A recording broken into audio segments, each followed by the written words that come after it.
Revived Thoughts is a production of Revive Studios.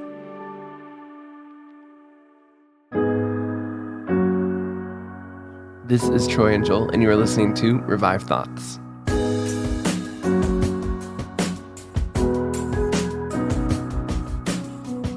Oh, my dying fellow sinners, pause, I beseech you, pause and think. What is your life?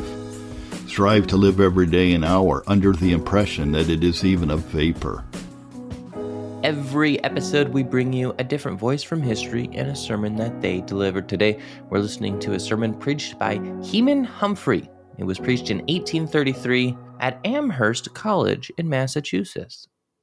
All right, so this one's for all those Amherst college people. You know, I didn't know it had a Christian background. I didn't really know much about them. I didn't either. Yeah. Episode, so learned a little bit there.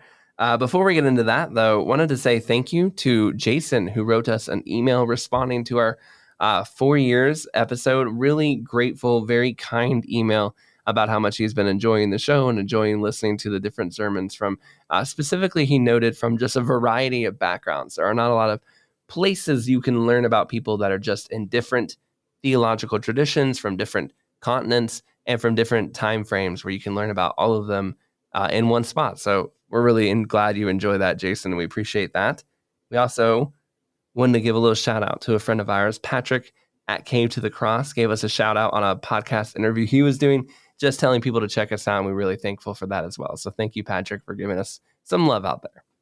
Yeah, today we're talking about Heman Humphrey, who was born in Connecticut in 1779, and he was one of the fundamental establishing people in the Amherst University, which started off as a Christian university, Christian college. He's not from a wealthy family. He grew up to a family of farmers, a farming tradition. His family moved to America in 1643 and made their living humbly farming. The first real information we seem to have about him is when he went to college. He's graduating at the age of 26. He graduated from Yale, and he almost immediately went into ministry, was ordained as a congregational minister. And congregational ministers were, Troy, would you say it's fair that they were kind of born out of the Puritan movement? They were like, they kind of, to use the phrase, evolved out or adapted out of that movement, right? And became what they, at least in America, what they kind of represented. Right. They were very big on missions work in the area. One of the things that kind of made them different is that they operated independently, kind of some of America's first independent churches. They made their own decisions. They weren't connected to a overseeing denomination that made decisions for them. So he became a congregational minister 2 years after graduating, and then 10 years after that, he moved to Massachusetts, where most of his life takes place. Most of his big events take place. One thing that stood out about Heman Humphrey was that he was a very early proponent of the temperance prohibition movement. And it's interesting because when you think of, when I think of the temperance movement, the prohibition movement, which is a movement that was kind of, let's get rid of alcohol, let's clean up society and get rid of this evil, I think of it as happening after the Civil War. I think it's something that happens in like the late 1800s, early 1900s. But his first pamphlet on it here shows up around the year 1813. And so this movement was already beginning almost 100 years, I think, before most of us think of the temperance movement as having happened. And he's a very early proponent of it. One of the very first people to basically write a pamphlet saying, let's get rid of alcohol in this country. And he in his documents, I looked at them, he was saying basically alcohol is the source of this great number of evils that we have to eliminate. He was saying, how many people would be alive today if it wasn't for, they had drank themselves to death, or they got liver poisoning, or while drunk, they made a stupid decision that cost them their life? How many families would still have fathers or brothers or daughters had alcohol not been allowed to just flow so freely? Humphrey produced articles and books on this subject. And again, his other argument for it was how much he thought that people who drink on such a regular basis always will tell you. He said, no matter how drunk they are, no matter how clearly addicted, if they're the town drunk or the wine nibbler is a phrase I used to hear sometimes. they would always say that I only have a moderate amount and that I drink it for my health. And he pointed, everyone says that, yet year after year, they continue to drink themselves until they have poisoned themselves to death. And then in the pamphlet, he mentioned all these stats of how many thousands of gallons each town and the county was consuming, how many hundreds of thousands of dollars were going into the coffers of the alcohol companies because of each town, and how many doctors he had talked to who said people in this county are dying from just drinking so much. It was just interesting to me. I think most of us are not prohibitionists today. That's a movement that is, 100 years. We're looking at 100 years after it's died, and he's talking about it really 100 years before it's taken place. But it was interesting to me to see how thorough the case was and how fully scientific and how they'd already fully put it together by those very early 1800s. And this was a subject that was very personal to Heman Humphrey. I looked through him. I tried to find was there a family member and was there some personal connection why he felt this was so important to him. But there was just not enough information on this gentleman to find it, which was a little disappointing because based on how much he wrote about it and based on how important it was to him, I really do think there was something that was driving him, that there was some experience or something that he had that made him think this world would be better if people weren't able to access alcohol. But again, I can't find what it was that caused it. Yeah, that'd be interesting to go back in time and see what influences on his life kind of shaped his worldview in that way. In 1823, he became president of Amherst College, and Amherst was a baby, brand new at the time, literally within a couple of years of its foundation. I'm not quite sure what the connections were. It sounds like he must have been close knit with the startup of it. 40 students at the time, literally 40 students. It's brand new. It's starting up. In his commencement, he said, quote, "You must begin with a young man early, must teach him self-denial, and gradually subject him to such hardships as will help to consolidate his frame and give increasing energy to all physical power," end quote. So there's this idea of physical fitness as well that flows into his educational worldview, that you need to be you need to work out your mind and you need to work out your body. They both need to be physically ready, mentally ready at the same time. And this would actually lead to him also founding a gymnast society as well as also, again, pushing this temperance movement, this temperance club on the campus as well to get people involved with that line of thinking. He wanted people at Amherst to be a school where people not only did great things for God, but he talks about often seeing a lack of physical fitness and how that was holding people back from doing that, like people being lazy, people not being in shape, and how that would affect how effectively people are able to minister, which is such a foreign concept to how we think. That's certainly not the modern. We would never pair those things together, but for him, Joel and I both went to Bible college together. For those of you who maybe didn't know where we met. And I can't imagine, Joel, could you imagine the president of the Bible college getting out there and being like, "Hey, the gym's been pretty empty lately. The weight room, are you guys physically fit to go out there and do God's work?" It's such a absolutely foreign concept. Right. And yet it makes sense if you aren't physically fit, if you can't run a mile, that will affect you in the ministry, I think.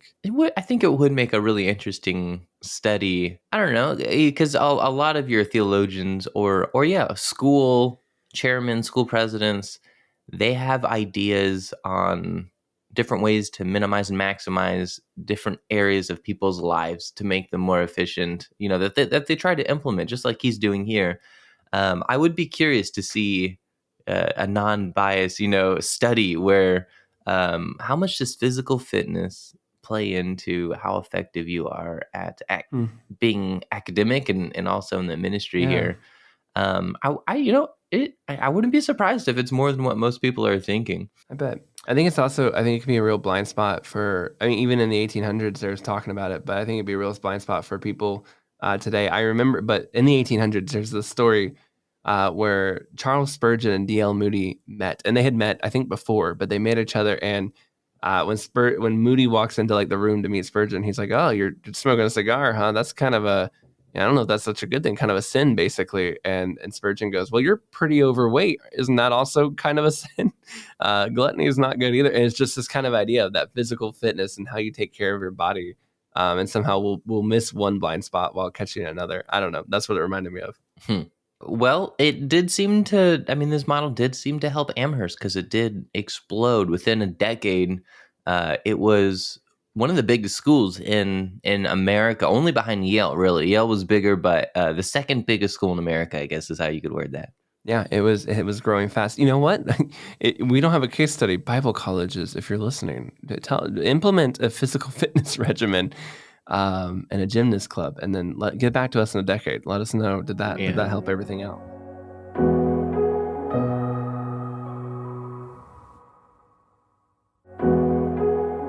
The other thing Heman Humphrey was influential over was abolitionism. He was a big anti-slavery proponent up there. He hated slavery. He wrote about it often. He pushed for, as he's founding these clubs at Amherst, the things that he wants the students of Amherst to be aware of.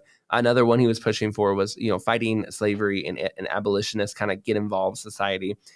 His own son grew up to be a U.S. representative named James Humphrey. Now, the only reason I'm telling you this is because he died while in office. It's very sad, obviously. He died after his father, about good 15 years after his father. His son, James Humphrey, passes away to be replaced in office by a man from New York, also named James M. Humphrey, which I really, how did that happen? So you had two guys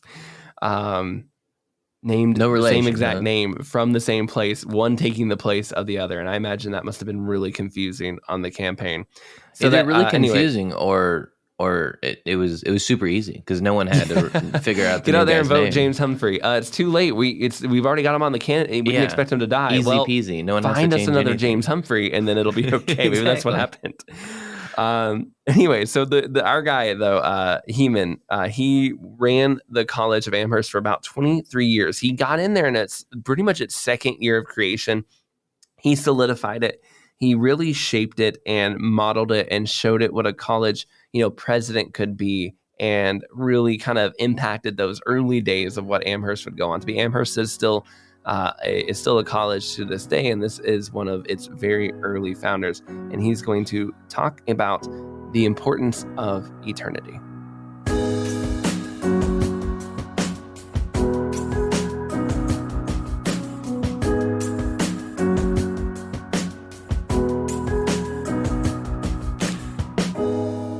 Time measured by eternity. James 4:14.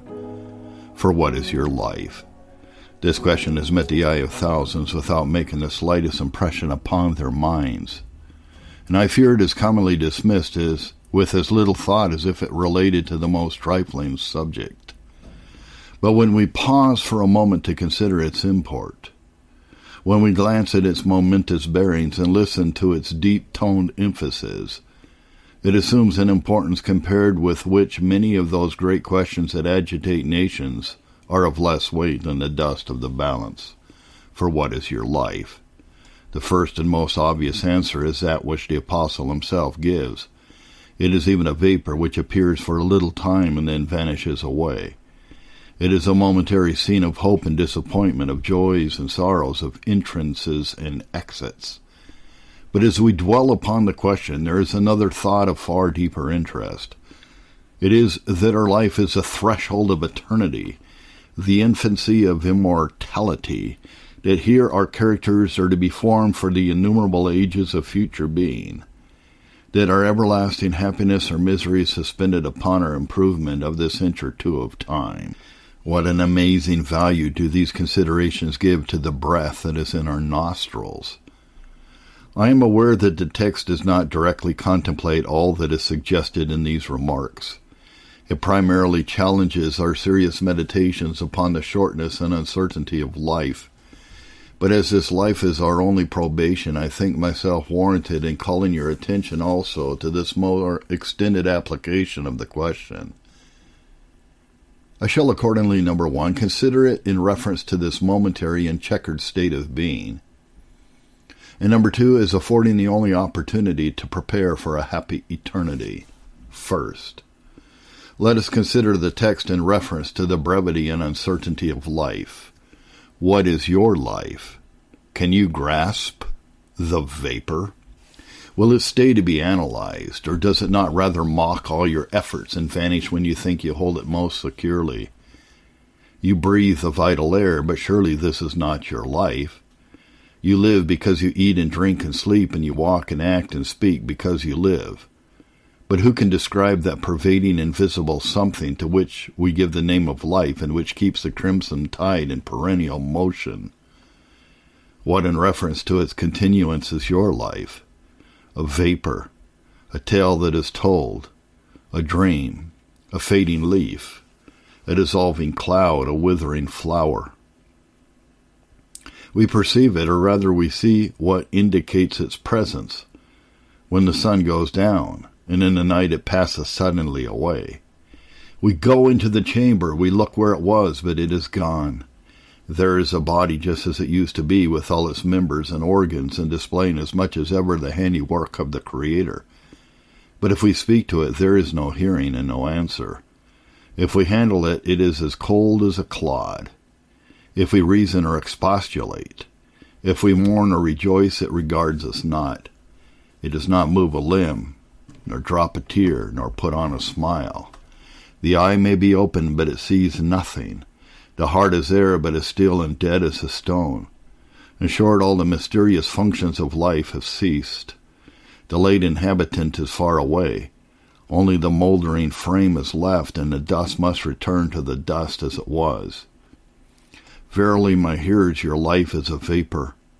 It appears like the mist upon the mountainside, and while we behold it, suddenly vanishes away. And what is your life contemplated with reference to the sweetest and most lasting earthly enjoyments?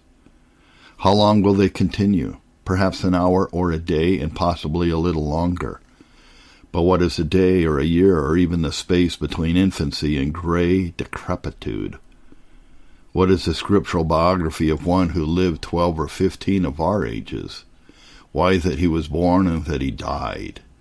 Who is there that does not look back upon all his past enjoyments as upon a dream when one awaketh? Ah, ye votaries of pleasure, when you come to lie down upon the bed of death, and take an inventory of all that you now call happiness, what will it amount to? Lay it carefully under your pillow. Will it ease your throbbing and half-distracted brain? Press it to your heart. Will it bring back the warm and genial current of life? Read over the items one by one. So much sensual pleasure, so much money, so many houses and lands, so much honor. Then look at the footing. Ah, what is the available sum when all these enjoyments are over? Think of it. Bring it still nearer to your waning eyes and grasp it again if you can, when your friends shudder to remain with you in your chamber, and death's pale attendants are all busily at work in taking down your shattered tabernacle. What in that awful moment is the lust of the flesh, the lust of the eye, and the pride of life? What are all the bygone delights of the fancy, of the taste, of the imagination, or the intellect? They are as if they had never been, or when recollected they only serve to make the approach of the King of Terrors more unwelcome. And what, on the other hand, is your life, when estimated in full view of all its 1,000 ills? They may cause the flesh to quake and the heart to bleed for a moment, but they will soon be over, perhaps in one short hour, certainly within a period so short that it will appear as nothing in the long retrospect of future being. This I say, brethren, the time is short. Weeping may endure for a night, but joy cometh in the morning. And this to the righteous is the morning of a day which will never end. But whether you are righteous or wicked, when you come to look back from beyond the gates of death, upon whatever you may have suffered in this life, your past sorrows, like your past joys, will flit away as the shadows of a momentary dream, and you will wonder how you could ever have been so disquieted by them. Thus far my remarks have been general, but you will permit me to come a little nearer by addressing different classes of my audience. And what, my gray-headed and tottering friends, is your life? How short the period since you were in the cradle and dandled in the lap of parental affection. Once you thought no doubt that 70 years must be long enough for anyone to live, But tell me, what is your present estimate? Ah, methinks I hear you falter, few and evil have been our days. So true it is that time advancing hides his wings and seems to creep on young. What then is a past with you but a restless night spent between waking and sleeping? How much of life is now left besides wrinkles and infirmities, days without pleasure and nights without repose? And how long can you expect to live? Oh, how many warnings have you of approaching dissolution? Loss of sight, loss of hearing, loss of memory, loss of strength, your skin cleaving more and more to your bones, limbs trembling, joints stiffening, hair whitening, grinders ceasing, in short, all the harbingers of death gathering about you, and officially tendering their services to prepare your last bed, your coffin, your shroud, and your abode in dust, where worms shall crawl over you. And you men of business and of might, in the high meridian of your course, what is your life? Were we to make up an estimate from your daily conversation, from the eagerness of your worldly pursuits, from your extensive plans and far-reaching expectations, we must suppose you exempted from the common lot of mortality. But no estimate can be more delusive. Strip your life, then, of these fictitious and imposing circumstances, and what is it but a vapor? What obstacle does your fine constitution oppose to the ravages of disease, to the stroke of death? How many firmer have fallen in a few days or hours? You are rejoicing perhaps in a degree of health which knows but few and trifling interruptions. And so were thousands 1 week ago who are now still and powerless with the nations underground. You have, it may be, large and dependent families, and so had many of them. But the clinging and sobbing of their little ones could not save them. How many even of your own acquaintance have been called for when all were ready to say they could not be spared? You wish to live to educate your children and see them advantageously settled in the world, but what is your life? What longer or better lease have you than your neighbor had, whose wife is now a widow and his children orphans? But you have talents and a name, perhaps. You have begun to rise, and your influence is increasing. The temple of fame shines high and afar in your bright horizon, and there is many a glittering eminence between you and the elevation to which you ultimately aspire. But pause for a moment and think, what is your life? Where now are some whose prospects were brighter yesterday than any that can rise to your view? And where tomorrow will the admirers of others look for them but in the grave? Be entreated, then, I beseech you, to pause and answer the apostle's question, what is your life? But you are laying up property. By industry and frugality you hope in a few years to become rich. But where are these few years on which you count with so much assurance? Remember, death is no respecter of wealth in possession or in prospect. He can unclench the firmest grasp. Nothing, it would seem, delights him more than tearing away the worldling from his home and blasting the fairest prospects, which spread themselves out in his golden slumbers. But I turn to another class of my hearers. And what, my young friends, is your life? It appears to most of you, I doubt not, like a great estate or something far better than that, an almost certain reversion. Your fancy collects the brightest colors, and your imagination paints the landscape in the most charming hues. It spreads over it the life, the beauty and fragrance of spring. It is a delightful elevation at which you aim, which rejoices in the bright visitation of your morning without clouds. And to your ardent gaze everything bright and still as you advance. Former disappointments avail nothing. The ambush of disease you do not suspect, and even death stalks about unheeded, though in plain view, and threatening at almost every turn to cross your path. You live in an Elysian future.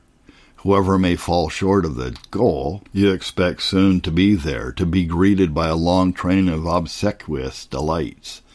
Cruel officiousness, you may be ready to say, which would darken such a prospect. But I must, though it were at the hazard of your displeasure, deal truly and faithfully with you. For what is your life? How much is it worth to the halest and most sanguine youth of this assembly? What is the tenor by which you hold the precious boon? Who has so lately come down from heaven to contradict the Bible, no less than the experience of every day, to declare that the young shall not die? If you have any such lease of life, produce it, and let me look at the signature. Ah, my young friends, it is at best but a forgery or a blank. What though you never seriously think of dying, can this stupid presumption save you when the relentless messenger shall come into your windows? You are young, but how many millions have died younger? Consult the first bill of mortality that comes in your way and ask yourself, what is my life? A mere scratch may destroy it. An insect may undermine the frail tabernacle. A very moth may sever some thread on which it all depends. It is only to shut out a little air or to let in a floating atom to rankle for a few moments in your vitals, and all will be over. Your bloom, health, and hopes perish together. What then, my young friends, is your life? Oh, be persuaded whenever you enter the place of graves to make out the estimate there. Consult the records of the marbled planted fields. They will not deceive you. Go from stone to stone as you read. Say, what is my life? In every view thus far taken of the text, we are brought to the same solemn conclusion, that all flesh is grass. The man at his best estate is altogether vanity. But, too, there is another view of the subject which makes life of unspeakable value. I mean, when we consider it as a preparatory to an endless existence beyond the grave. In this light, a vapor as it is, our present life is everything. If all the mountains in the world were gold and silver, they would not be weighed against it. Their value would be nothing in the comparison. Think, oh, think if you can, what are the interests which are suspended by the most brittle thread? God has sent us to stay a few days here, and for what? To prepare for death. For death not on account of its intrinsic importance, but as a gate of eternity. Here then we are put on trial, and here the momentous question is to be decided whether we shall go to heaven or hell, whether we shall dwell with angels or devils, whether we shall rise and shine and shout in glory or sink and dwell in the blackness of darkness forever. Yes, my hearers, the grand question is to be settled here and settled soon and settled finally. In this point of view, the length of one person's life compared with that of another makes not the least difference. Be it longer or shorter, it is all. It may be 10 or 15 or 20 years. It may be a little more or it may be less, but there will be no other state of trial. The young man or young woman who lives in sin but 20 years and then dies impenitent plunges as surely into the lake of fire and brimstone as a hoary-headed sinner of 80. There is therefore no equal portion of our existence, no conceivable duration in eternity which can for one moment be compared with the present life in point of importance. There 1,000 ages of joy or woe will decide nothing as to the future. Here one day may decide everything. 1,000,000 of years then after death may be of less moment to the man who is now on his deathbed than a few moments which he still has to live. Upon that short period a whole eternity may be suspended. Does this point need illustration? Suppose, then, that a kingdom were offered to a man, and that he must comply with the conditions in an hour, or lose it forever. How much more would depend upon that hour than upon all the rest of his life? Suppose that one of you had been condemned to suffer perpetual imprisonment in chains and in a dungeon, and an hour was granted you to sue for pardon, and upon the most humble confession to obtain your liberty. How much more valuable would that hour be than 50 subsequent years of night and solitude in chains? But how inadequate, how poor is every possible illustration to set forth the amazing value of a life which in every other point of view is nothing. Great God, on what a brittle thread hang everlasting things. The subject suggests many solemn inferences and remarks, among which are these. Number 1. If human life is so short and so uncertain, if it is but a momentary vapor, let all who hear me make out their estimates and lay their plans and conduct all their concerns accordingly. You know you must die. Oh, that you would lay it to heart. You know that the present breath is all that you are sure of. As for the past, what is it? I appeal to you, whether it appears most likely a reality or a dream. As for the present, you see continually the dying and the dead. But oh, tell me, are you not living as if life never closed? You are, unless you are actually striving to enter in at the straight gate, unless you are working out your salvation with fear and trembling. How little do many of you think in the hurry of business, in the pursuits of literature, of gain and of pleasure, in the strength of manhood, in the heedlessness of youth. How little do you think of the hour of death, of the darkness and the worm, the dust and oblivion to which you are hastening. Oh, my dying fellow sinners, pause, I beseech you, pause and think. What is your life? Strive to live every day and hour under the impression that it is even a vapor. Let all your worldly schemes be based upon this great truth that you know not what shall be on the morrow. Number 2. Is life, when contemplated in connection with eternity, of such amazing importance? Is it a state of trial? And is all beyond a recompense of rewards? Are the eternal interests of your souls depending on the few sands that remain? Is heaven to be won or lost on this foot or two of earth, and in this inch or two of time? Is a crown of glory to be soon gained or lost forever by each individual before me? And are you rational beings? Do you know all this? Has God told you that now is the accepted time? Does he expostulate with you today if you will hear his voice, harden not your heart? Does he admonish you, boast not thyself of tomorrow? And yet you can waste in unprofitable care or speculation that precious time which to each sinner in a state of probation is worth more than millions of worlds. Be astonished, O heavens, at this. Thousands there are who will not be persuaded to seek the salvation of their souls, to secure the pearl of great price, though God from above warns them, though hell from beneath is moved for them, though justice frowns from her awful seat and mercy pours out her heart over them like water. Is not this the case with some of you? Are you not wasting life and wearying divine forbearance and slighting heaven and braving the terrors of damnation? And what will you do when the scene closes? Will you not then curse your present infatuation? Will you not cry out, a world for an hour, a world for an hour? But where will be your world to offer? And if you had 1,000,000, what would the offer avail? Is there, fellow sinner, one thing between you and the grave which you can clench to with any confidence that your hold may not in a moment be broken? And then, oh, eternity! Have you thought of eternity? And in this view, have you ever attempted to estimate a day, an hour of probation? Have you made your peace with God? Have you been convinced of your perishing condition as a sinner? Have you fled for refuge to lay hold on the hope set before you in the gospel? Is your soul washed in a Savior's blood? Is it meet for the society of angels, of the just, made perfect? What if death should enter your room this night and you wake up tomorrow in another world? For what world, I ask, would you be fitted? Oh, think, what is your life when you lay your plans and hopes rise before you in endless prospect? Think, what is your life when God calls and the tempter says, tomorrow shall be as this day and much more abundant? Think, what is your life? Ah, it is even a vapor that appears for a little time and then vanishes away.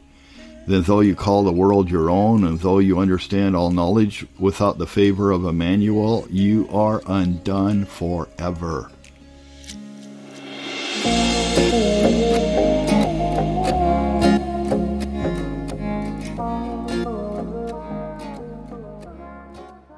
It's important to note that Amherst, though started with a Christian mission and goal, drifted away from those things and is no longer really about any of those things that it was once founded by Heman. Founded by Heman, but Heman Humphrey very early on became a part of. However, in this sermon, he talks about the importance of what we do in the light of eternity. And the things that he did help set a college in motion to be Christian for its first 80 or so years, which is not too bad. And he was very focused in the sermon. I love the imagery he had of, if you knew you had 1 hour before you spent the rest of your life in jail, you had 1 hour to make your case in front of your judge. What wouldn't you do, right? That 1 hour would mean everything to you for the next 50 years if you spent your life in solitary confinement because you were unable to convince the judge not to put you in jail. And you would probably replay that 1 hour of your life over and over and over again, thinking, what could I have said? What could I have done differently to convince the judge that I shouldn't be in solitary confinement? And it would just haunt you. And he's saying that is what our lives are like. We have one life to live for Jesus Christ, and that is it. And the consequence of not living this life in the light of eternity will be so much longer. I always am looking for good illustrations of eternity because I think it's such a hard concept, especially for younger people to grasp. And I think that Humphrey did a really good job of just laying it out there, saying this is more important than anything else we live for. His college did not go on to, live for Christ all into eternity. The college that he poured his blood, sweat, and tears did not end up making it. In fact, the temperance movement that he believed in so passionately didn't end up making it either. However, Humphrey lived his life for Christ as far as I can tell, and he is living and reigning with our Savior for eternity because he spent that 1 hour the right way.